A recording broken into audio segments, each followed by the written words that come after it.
Hello, welcome to On Wildlife. I'm your host, Alex Ray. On this podcast, we bring the wild to you. We take you on a journey into the life of a different animal every week, and I guarantee you're going to come out of here knowing more about your favorite animal than you did before. I think you're really going to like this episode. Today, you should definitely pack a change of clothes because we're heading into the semi-aquatic world of otters.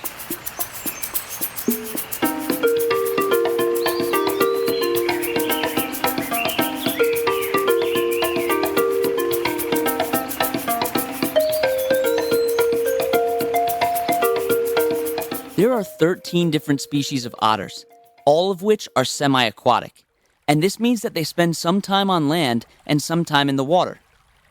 There are freshwater otters like the North American river otter, and there are also otters that spend their time in the ocean, like the sea otter.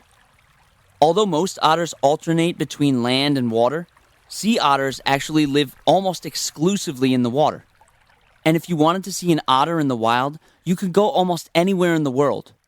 They're found on every continent except for Antarctica and Australia.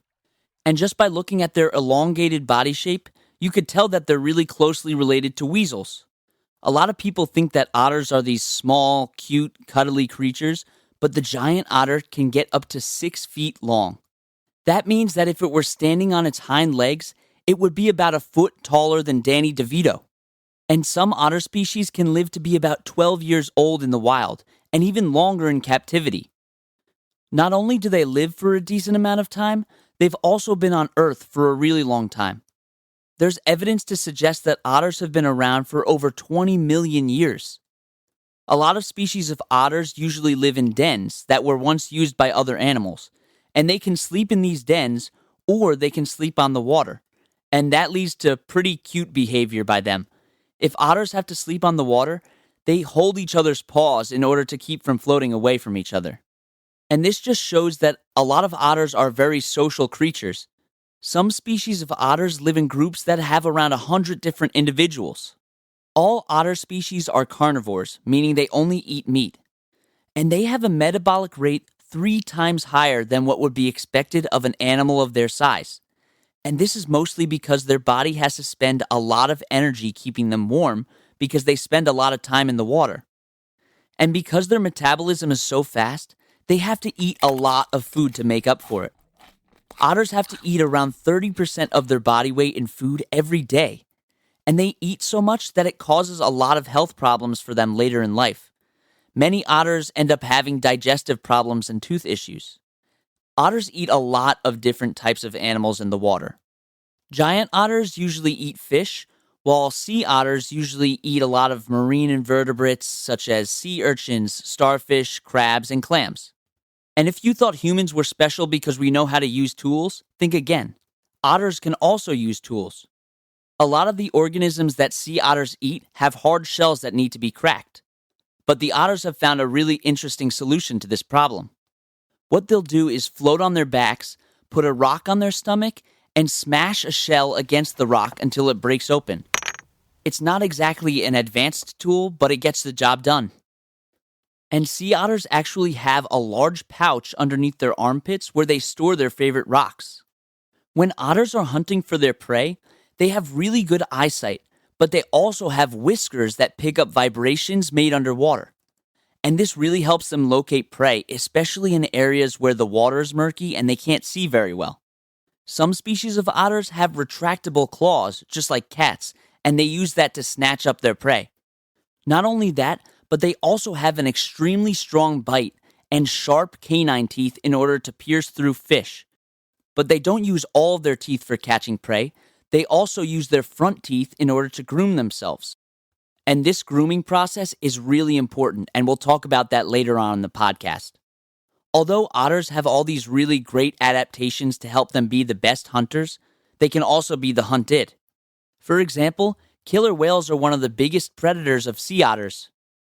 All right, we're going to take our first break, and when we get back, I'm going to start talking about why being so fluffy can actually help an otter survive in the wild.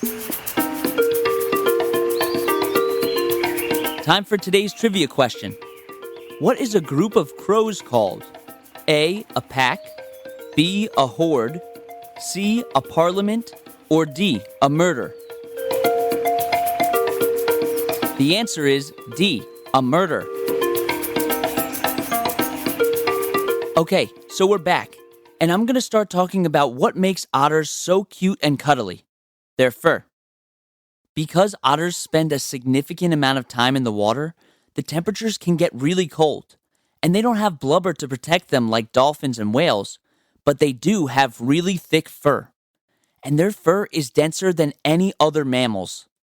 It's the main thing that's keeping them warm, and it's a lot thicker than human hair. And you would not want to be an otter's hairdresser because aside from it being really thick, their fur also has barbs on it, kind of like microscopic spikes, and that makes it not smooth like a person's hair. And these barbs trap warm air close to the otter's skin, and that's what's actually keeping the otter warm. And because it traps these air bubbles, that's also a reason why otters are able to float while laying on their backs with such ease. And their fur also comes at a cost. It's harder for them to dive underwater because the trapped air is keeping them afloat. And remember how I said that otters go through a lot of energy every day? Well, a good amount of that energy is used for grooming. They have to spend multiple hours every single day just grooming their fur to keep it at the right condition. Their fur isn't the only important adaptation that they have. Otters are very quick and agile swimmers, and their body is perfectly designed for this purpose. They have elongated bodies, which makes it so that there's very little water resistance when they're swimming. And they also have webbed feet and a long tail, which they use to increase their swimming speed and also to turn when they're in the water. And on top of all that, they don't even have a clavicle bone, and this allows them to be really flexible. Sometimes an otter's prey is really far below the surface of the water. Some otters can dive as far as 300 feet underwater in order to find their food. And this means that they need to hold their breath for a really long time. The North American river otter can hold its breath underwater for 8 minutes. Scientists have found that otters and other marine mammals have a large amount of myoglobin in their bodies, and this thing called myoglobin is a protein in the muscles that stores oxygen. So the more myoglobin that they have in their bodies, the more oxygen they're able to store. Otters also have a lot of interesting behaviors that you wouldn't really expect. First of all, they're kind of clean freaks. Female otters are known for keeping their dens spotless. Playing is also a really important part of an otter's behavior. Otter parents have been observed to play with their young, and they've been seen sliding across muddy patches or ice, kind of like a slip and slide. Playing with others helps otters build relationships with each other, and that's really important considering that most otters live in groups. One way that otters communicate with each other in these groups is through sound. Sea otters almost sound like birds, and river otters are known to make purring sounds, which means that the otters are content. Another way that otters communicate with each other is through scent. Some otters have scent glands on their tails, and they use these glands to mark their feces with their scent. And they only go to the bathroom in a designated area called a latrine. So they're very particular about where they poop. And these scents that they leave behind can mean a variety of different things. Some researchers think that they use their scent to communicate to other groups of otters where their territory is. And also, male otters can use their scent to attract a female and tell her that he's ready to mate. Speaking of mating, otters usually mate in the winter or the spring, and their babies are called pups. We already talked about how otters spend a lot of energy every day. Well, female otters that are raising pups spend around 96% more energy than those that aren't. And because of this, females with pups die at a much higher rate than those that don't have pups. River otter pups stay in the den on land for 2 months before coming out and being able to go in the water. And this makes sense because when the pups are born, they're completely blind. And sometimes they don't really want to get into the water, so their moms actually have to push them in. Now, that's what we call immersion therapy. A common behavior for sea otter moms, which makes really cute photos, is to float on their backs in the water while their pup is resting on their stomach. And sometimes, when the moms have to go gather food, they'll actually wrap their pups in kelp to hold them in place while they leave. Remember that otters have that fur that traps air, which allows them to float, so otter pups don't have to worry about sinking to the bottom. Okay, so we're going to take our last break, and when we get back, I'm going to talk about why otters are so important to their ecosystem and what problems they're facing today.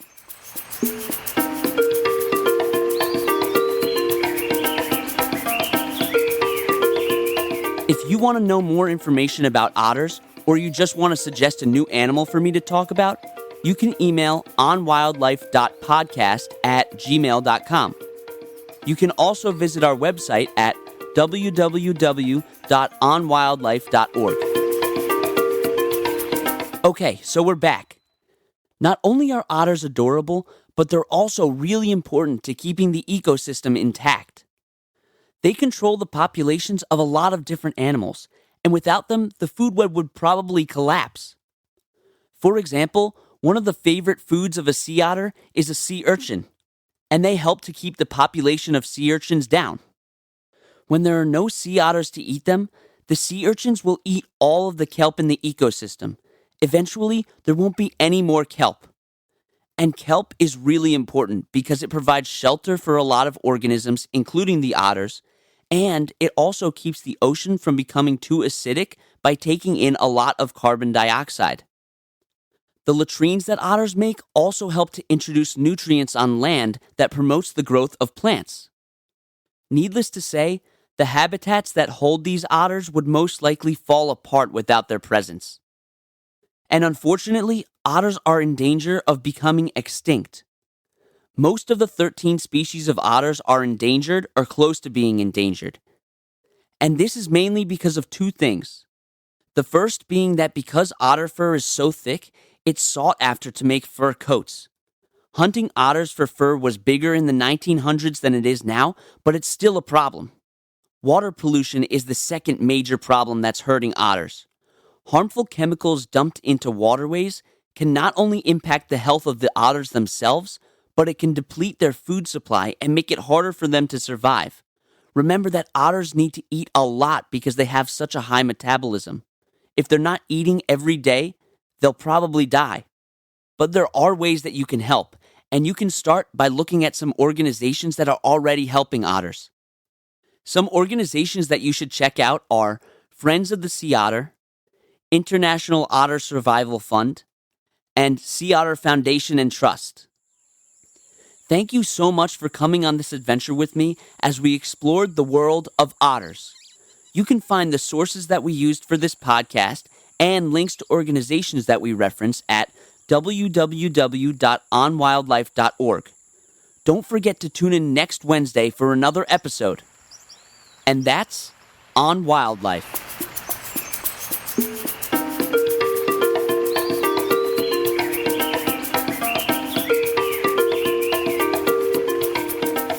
You've been listening to On Wildlife with Alex Ray, brought to you every Wednesday.